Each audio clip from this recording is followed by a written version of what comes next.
ជំរាបសួរនិងសួស្តីអ្នកនរគ្នាថ្ងៃនេះដែរខ្ញុំនឹងមកបញ្យល់កូដមួយដែលលោកគ្រូគាត់បានបរៀនព្រឹកមិញដែលកូដហ្នឹងអឺគឺជាកូដមួយដែលនៅក្នុង C# ឥឡូវយើងចូលដល់ការបញ្យល់ចំពោះនៅលើចំពោះការប្រកាសខាងលើនេះវាគឺជាចំណុចផ្ដើមរបស់កម្មវិធីកូដទាំងអស់ដំណើរការនៅក្នុង main ហ្នឹងអ្នកនរគ្នាអាចយល់ដោយសារតែកូដហ្នឹងយើងរៀនមកហើយអីចូលដល់ចំណុចសំខាន់ចំណុចសំខាន់នៅក្នុងកូដហ្នឹងដូចជាការបង្កើត data type របស់ data គឺជា data type var បានន័យថា variable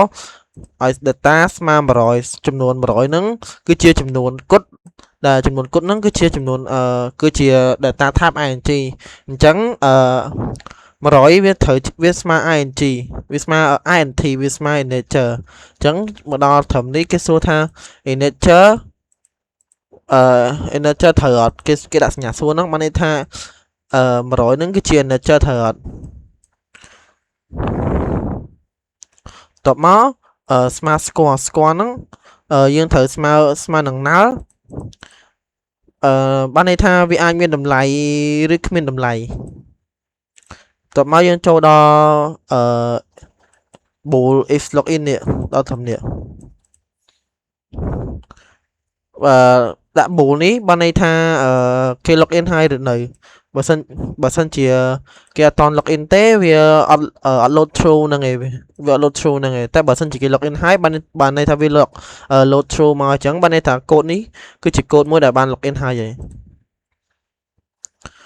ចូលដល់block នេះខ្ញុំ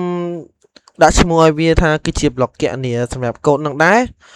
ចំណុចទី1យើងមើលទៅលើការlogin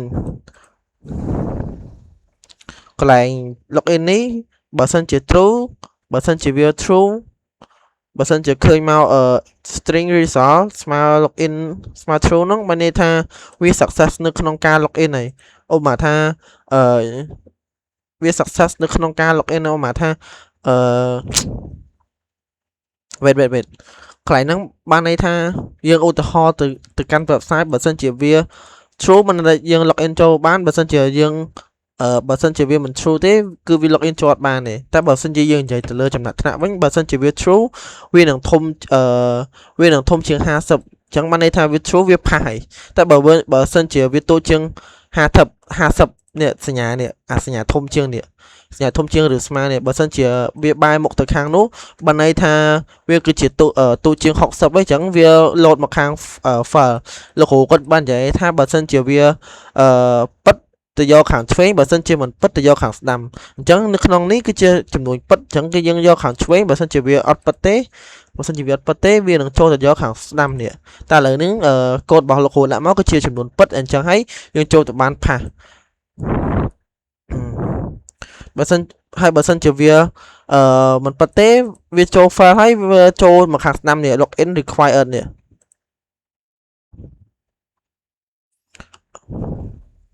and then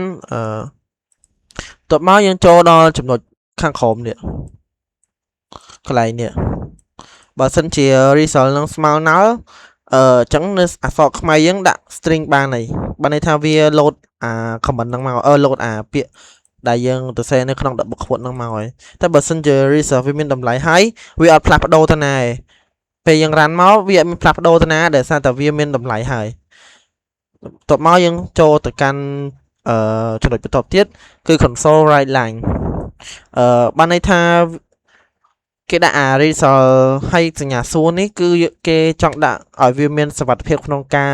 run វានៅពេលដែល result ស្មើ null វាអត់ error តែបើសិនជាវាអត់ស្មើ null ទេវាទៅចូលទៅក្នុងការបង្ហាញ len នេះតបមកទៀតចូលទៅកាន់result console result ហ្នឹងសម្រាប់បង្ហាញលទ្ធផលថាផាសឬក៏មិនផាសទេប៉ុណ្ណឹង